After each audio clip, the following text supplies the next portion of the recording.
আন্দোলনের মুখে ক্যাম্পাসে সব ধরনের রাজনীতি পুরোপুরি নিষিদ্ধ করেছে খুলনা প্রকৌশল ও প্রযুক্তি বিশ্ববিদ্যালয় কর্তৃপক্ষ। এর আগে উপাচার্যের পদত্যাগ সহ ৬ দফা দাবি পূরণ না হওয়ায় কুয়েট ক্যাম্পাসে তালা ঝুলিয়ে দেয় সাধারণ শিক্ষার্থীরা। অপরদিকে ছাত্রদলের কেন্দ্রীয় কমিটির নেতারা ব্রিফিংয়ে দাবি করেছেন নিষিদ্ধ ছাত্র সংগঠন ছাত্রলীগ ও শিবির বৈষম্য বিরোধী ছাত্র আন্দোলনের মিছিলে হামলা করে। এর দায় ছাত্রদলের উপর চাপানোর চেষ্টা করছে। খুলনা প্রকৌশল ও প্রযুক্তি বিশ্ববিদ্যালয় কুয়েটে মঙ্গলবার সংঘর্ষের পর থেকে নতুন করে আলোচনায় ক্যাম্পাসে ছাত্র রাজনীতি নিষিদ্ধর বিষয়টি। এর জের ধরে বুধবার দিনভর উত্তপ্ত ছিল কুয়েট ক্যাম্পাস। বিশ্ববিদ্যালয়ের উপাচার্য, উপ উপাচার্য ও ছাত্র সংসদের পরিচালকের পদত্যাগ সহ ৬ দফা দাবি পূরণের আলটিমেটাম শেষে দুপুরে একাডেমিক ও প্রশাসনিক ভবন সহ সব ভবনে তালা ঝুলিয়ে দেন ছাত্রছাত্রীরা। এ সময় একাডেমিক ভবনের সামনে বিক্ষোভ করেন তারা।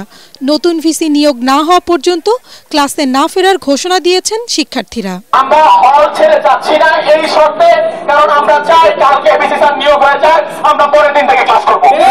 পরে জরুরি সিন্ডিকেট সভায় কুয়েটের একাডেমিক কার্যক্রম ২৮ ফেব্রুয়ারি পর্যন্ত স্থগিত করে বিশ্ববিদ্যালয় কর্তৃপক্ষ। পরে কুয়েটে ছাত্র রাজনীতি বন্ধ করে প্রকৃত দোষীদের খুঁজে বের করতে ৪ সদস্যের তদন্ত কমিটি গঠন সহ ৫টি সিদ্ধান্ত নিয়েছে বিশ্ববিদ্যালয় কর্তৃপক্ষ। ৪টি দাবি পুরোপুরিভাবেই মেনে নেওয়া হয়েছে। ৩ কার্যদিবসের মধ্যে একটা তদন্ত কমিটি করা হয়েছে। এই তদন্ত কমিটি তাদেরকে রিপোর্ট দেবে। এর আগে মঙ্গলবার সংঘর্ষের ঘটনার সুষ্ঠু তদন্তের মাধ্যমে অপরাধীদের বিচারের আওতায় আনার আশ্বাস দেন শিক্ষক ও বিশ্ববিদ্যালয় কর্তৃপক্ষ। অন্যদিকে খুলনা প্রেস ক্লাবে সংবাদ সম্মেলনে কুয়েট শাখা ছাত্রদলের নেতারা অভিযোগ করেন মঙ্গলবার বৈষম্য বিরোধী ছাত্র আন্দোলনের ব্যানারের মিছিল থেকে ছাত্রদলের উপর হামলা করলে স্থানীয়রা তাদের সাথে সংঘর্ষে জড়িয়ে পড়ে। নিষিদ্ধ সংগঠন ছাত্রলীগ ও ছাত্র শিবির সাধারণ শিক্ষার্থী সেজে কুয়েটের ক্যাম্পাসে ঢুকে দখলদারিত্ব করার চেষ্টা করছে বলেও অভিযোগ করেন তারা। গতকালকের এই অনাকাঙ্ক্ষিত ঘটনার সূত্রপাত বৈষম্য বিরোধী ছাত্র আন্দোলনের ব্যানারে একটি মিছিল থেকে রাহুল জাবেদ 2021-22 সেশন, ইফাজ ও ইউসুফ নামক 3 জন ছাত্রদল সমর্থকের উপর অতর্কিত হামলার মধ্য দিয়েই শুরু হয়। ভুক্তভোগীদের বয়ান অনুযায়ী তাদেরকে ধাওয়া দিয়ে ও মারধর করে কুয়েট গেটের বাইরে নিয়ে যাওয়া হয় এবং গেটের কাছে একটি দোকানে আশ্রয় নিলে সেই দোকানদারকেও হেনস্থা করা হয়। যার জবাবে সেই দোকান মালিকের পরিচিত কিছু স্থানীয় লোকজন সশস্ত্র হামলা চালায় সেই মিছিলকারীদের উপর। দফায় দফায় ধাওয়া পাল্টা ধাওয়া চলে, কুয়েটের গেট হয়ে ওঠে এক রণক্ষেত্র। নতুন করে অপ্রীতিকর কোনো ঘটনা এড়াতে ক্যাম্পাসে আইন শৃঙ্খলা বাহিনীর বিপুল সংখ্যক সদস্য মোতায়েন করা হয়েছে। নিষিদ্ধ ঘোষিত ছাত্র সংগঠন ছাত্রলীগ ও ছাত্র শিবির কুয়েটে ছাত্রদলের নেতাকর্মীদের উপর হামলা করেছে বলে অভিযোগ করেছে জাতীয়তাবাদী ছাত্রদল। ঢাকা বিশ্ববিদ্যালয়ের টিএসসিতে এক ব্রিফিংয়ে সংগঠনটির সভাপতি রাকিবুল ইসলাম রাকিব এই অভিযোগ করেন। এদিকে অস্ত্র আর চাপাতি হাতে নিয়ে সমাজে অশান্তি করলে দেশে তাদের জায়গা হবে না বলে মন্তব্য করেছেন জাতীয় নাগরিক কমিটির নাসিরউদ্দিন পাটোয়ারি। আর যারা বিশৃঙ্খলা করছে তাদের শাস্তির আওতায় আনা হবে বলে জানিয়েছেন যুব ও ক্রীড়া উপদেষ্টা আসিফ মাহমুদ সজীব ভুইয়া। খুলনায় কুয়েট ক্যাম্পাসে সাধারণ ছাত্রদের ওপর হামলার ঘটনা নিয়ে রাজধানীর টিএসসিতে সংবাদ সম্মেলন করে জাতীয়তাবাদী ছাত্রদল। সংগঠনের সভাপতি রাকিবুল ইসলাম রাকিব বলেন, শিবিরকে গুপ্ত রাজনীতি ছেড়ে প্রকাশ্যে আসতে হবে। যদি বৈষম্য বিরোধী ছাত্র আন্দোলনের নামে বাংলাদেশের আর কোনো শিক্ষা প্রতিষ্ঠানে এ ধরনের বিনা কারণে আমার ছাত্র দলের সমর্থক ও কর্মীদের উপর হামলার ঘটনা ঘটে, তাহলে আমরা আজকের এই সংবাদ সম্মেলন থেকে আপনাদের মাধ্যমে তাদেরকে অবহিত করতে চাই, এই বৈষম্য বিরোধী ছাত্র আন্দোলনকে অবশ্যই দায় নিতে হবে। এদিকে রাজধানীতে এক অনুষ্ঠানে জাতীয় নাগরিক কমিটির আহ্বায়ক নাসিরউদ্দিন পাটোয়ারি বলেন, যারা অস্ত্র নিয়ে ক্যাম্পাসে অশান্তি করবে দেশে তাদের জায়গা হবে না। এজন্য কোন রাজনৈতিক দল পক্ষ গোষ্ঠী যদি অস্ত্র নিয়ে আসে আমাদের শান্তি বিনষ্ট করতে চায়, চাপাতে নিয়ে এসে শান্তি বিনষ্ট করতে চায়, যেটা গতকালকে আমরা ক্যাম্পাস খুলনা বিশ্ববিদ্যালয় থেকে দেখেছিলাম, ওদের রাজনীতি তাদেরকে আওয়ামী লীগ থেকে শিক্ষা নেওয়ার জন্য বলবো। আওয়ামী লীগের রাজনীতি করে বাংলাদেশে প্রতিষ্ঠা হতে পারে নাই। বাংলাদেশের কোন পক্ষ গোষ্ঠী বা রাজনৈতিক দল যদি একই ধারা রাজনীতি বাংলাদেশে এস্টাবলিশ করতে চায়, তাদেরও ভবিষ্যৎ বাংলাদেশে কোনো জায়গা হবে না।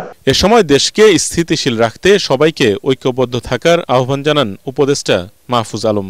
বাংলাদেশের শান্তি শৃঙ্খলা রক্ষায় অবশ্যই আপনাদেরকে অবদান রাখতে হবে, একটি স্থিতিশীল এবং শান্তিপূর্ণ বাংলাদেশের পক্ষে অবদান রাখতে হবে এবং ইনসাফের পক্ষে লড়াই জারি রাখতে হবে। আদমজী স্কুল অ্যান্ড কলেজের তারুণ্যের উৎসবে উপদেষ্টা আসিফ মাহমুদ সজীব ভুইয়া বলেন, শিক্ষা প্রতিষ্ঠানে যারা বিশৃঙ্খলা করবে তাদের শাস্তির আওতায় আনা হবে।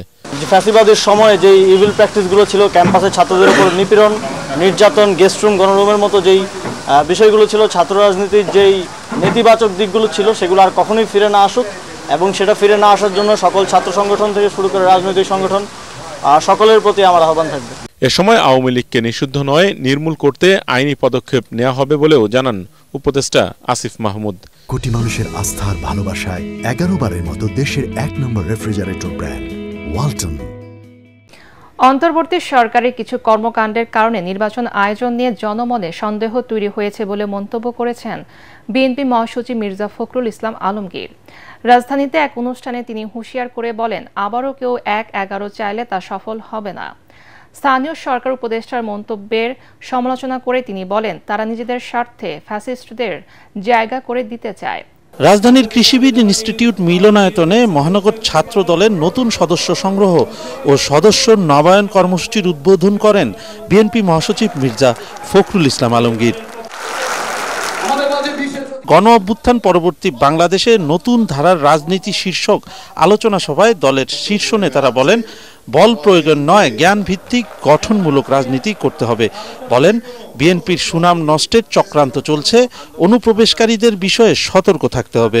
আপনাদেরকে অবশ্যই সতর্ক হতে হবে যে আপনারা কাদেরকে ওই দরজা দিয়ে প্রবেশ করানোর জন্য আপনারা জায়গা ঠিক করে দিচ্ছেন। এ সময় বাংলাদেশ বিনির্মাণে ছাত্র রাজনীতির গুরুত্ব তুলে ধরে বিএনপি মহাসচিব বলেন, ছাত্রদের আত্মত্যাগ ব্যর্থ হতে দেয়া যাবে না।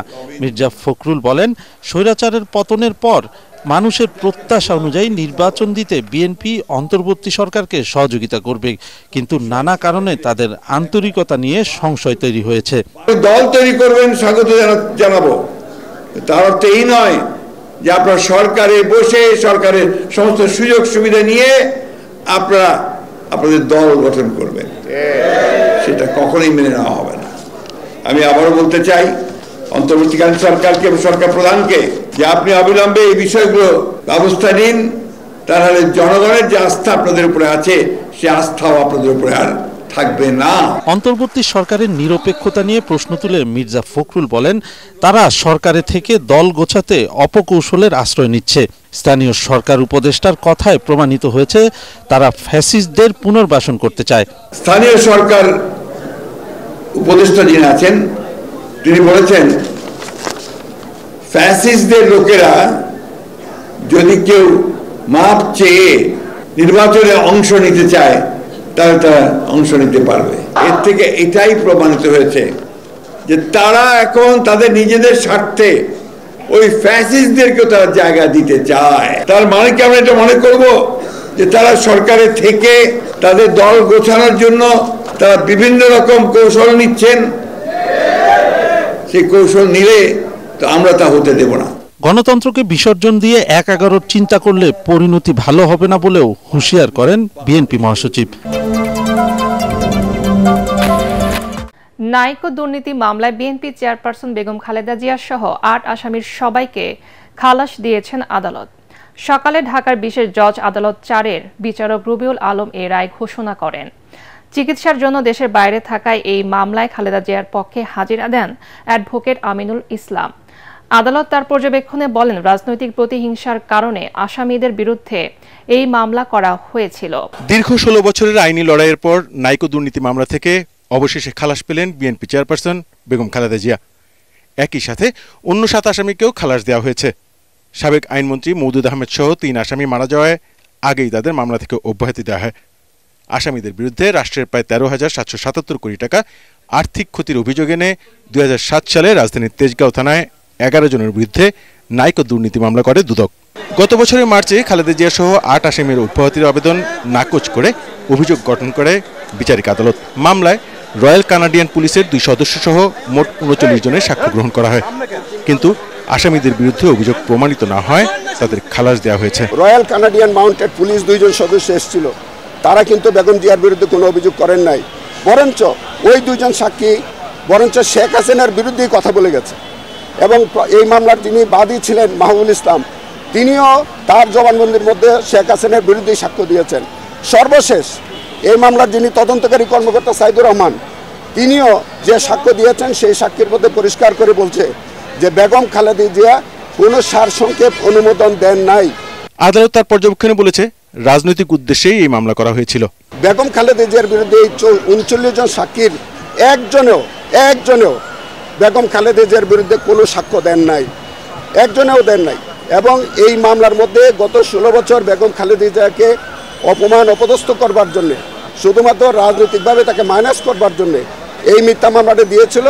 আজকে মাননীয় আদালত আজকে রায়ের মধ্য দিয়ে বেগম খালেদা জিয়াকে খালাস দিয়েছেন, পাশাপাশি অন্য সকল আসামিকেও খালাস দিয়েছেন। আসামি পক্ষের আইনজীবীরা জানান, রাজনৈতিক উদ্দেশ্যে সাবেক প্রধানমন্ত্রী বেগম খালেদা জিয়াকে দীর্ঘ 16 বছর ধরে হয়রানি করা হয়। মামলার বাদী দুদক কর্মকর্তা মাহবুবুল আলমের শাস্তি দাবি করেন তারা। 27তম বিসিএস এ নিয়োগ বঞ্চিত 1137 জনের চাকরি ফেরত চেয়ে আপিল শুনানি শেষ হয়েছে। এই বিষয়ে কাল রায় দেবেন আপিল বিভাগ। সকালে প্রধান বিচারপতি ডক্টর সৈয়দ রেফাত আহমেদের নেতৃত্বে 5 বিচারপতির আপিল বেঞ্চ শুনানি শেষে রায়ের দিন ধার্য করেন। আদালতে আবেদনকারীদের পক্ষে শুনানি করেন জ্যেষ্ঠ আইনজীবী ব্যারিস্টার সালাউদ্দিন দোলন। রাষ্ট্রপক্ষে শুনানি করেন অতিরিক্ত অ্যাটর্নি জেনারেল ব্যারিস্টার অনিক আর হক। এর আগে গত বছর 7 নভেম্বর 27তম বিসিএস এ নিয়োগ বঞ্চিত 1137 জনের পক্ষে করা আপিল শুনবেন বলে আদেশে বলা হয়। এই সংক্রান্ত রায় পুনর্বিবেচনা চেয়ে করা পৃথক আবেদনের শুনানি নিয়ে প্রধান বিচারপতি সৈয়দ রেফাত আহমেদের নেতৃত্বাধীন 4 সদস্যের আপিল বিভাগ লিভ টু আপিল মঞ্জুর করে আদেশ দেন। 21শে ফেব্রুয়ারি আন্তর্জাতিক মাতৃভাষা দিবস উপলক্ষে একটি স্মারক ডাক টিকিট, একটি উদ্বোধনী খাম ও একটি সিলমোহর অবমুক্ত করেছেন প্রধান উপদেষ্টা প্রফেসর ডক্টর মোহাম্মদ ইউনূস। বুধবার তেজগাঁওয়ে প্রধান উপদেষ্টার কার্যালয়ে এই স্মারক ডাক টিকিট অবমুক্ত করেন তিনি। এ সময় তথ্য, ডাক ও টেলিযোগাযোগ উপদেষ্টা নাহিদ ইসলাম উপস্থিত ছিলেন। এছাড়াও একই সময় 7ম জাতীয় কমডেকা 2025 উদযাপন উপলক্ষে একটি স্মারক ডাক টিকিট, একটি উদ্বোধনী খাম ও একটি সিলমোহর অবমুক্ত করেন প্রধান উপদেষ্টা। এদিকে প্রধান উপদেষ্টার সভাপতিত্বে অনুষ্ঠিত হয়েছে উপদেষ্টা পরিষদের সভা। এইচএসসি ও সমমানের পরীক্ষার রুটিন প্রকাশ করা হয়েছে। সূচি অনুযায়ী আগামী 26 জুন থেকে শুরু হবে পরীক্ষা, শেষ হবে 10 আগস্ট। আর ব্যবহারিক পরীক্ষা 11 আগস্ট শুরু হয়ে শেষ হবে 21 আগস্ট। বিকেলে আন্তঃশিক্ষা বোর্ড পরীক্ষা নিয়ন্ত্রক কমিটির সভাপতি ও ঢাকা শিক্ষা বোর্ডের পরীক্ষা নিয়ন্ত্রক অধ্যাপক এস.এম. কামাল উদ্দিন হায়দার সই করা রুটিন প্রকাশ করা হয়। পরীক্ষা শুরুর 30 মিনিট আগে অবশ্যই পরীক্ষার্থীদের কক্ষে আসন গ্রহণ করতে বলা হয়েছে।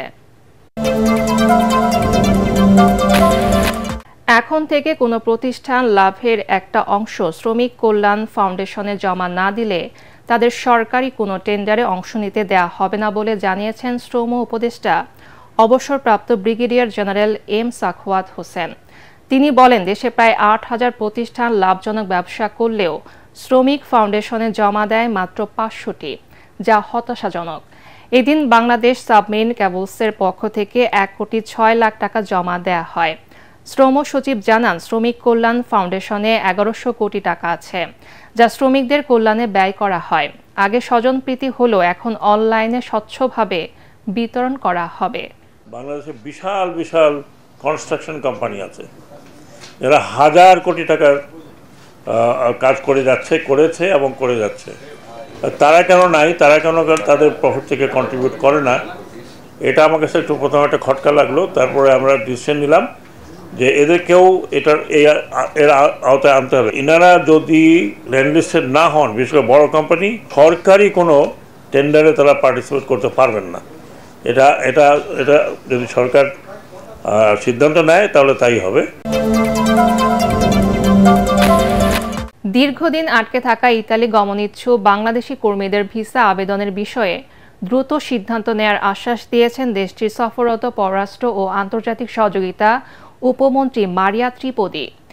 রাজধানীর সেগুনবাগিচায় পররাষ্ট্র মন্ত্রণালয়ে উপদেষ্টা তৌহিদ হোসেনের সাথে সৌজন্য সাক্ষাতে তিনি আশা প্রকাশ করে বলেন, ব্যবসা বাণিজ্য এবং প্রতিরক্ষা খাতে দুদেশের সহযোগিতা আরও প্রসারিত হবে। এছাড়া অবৈধ অভিবাসন কমাতে এবং অভিবাসন সহজ করতেও একমত হয়েছে ঢাকা রোম। 2 দিনের ঢাকা সফরে এসেছেন মারিয়া ত্রিপদী।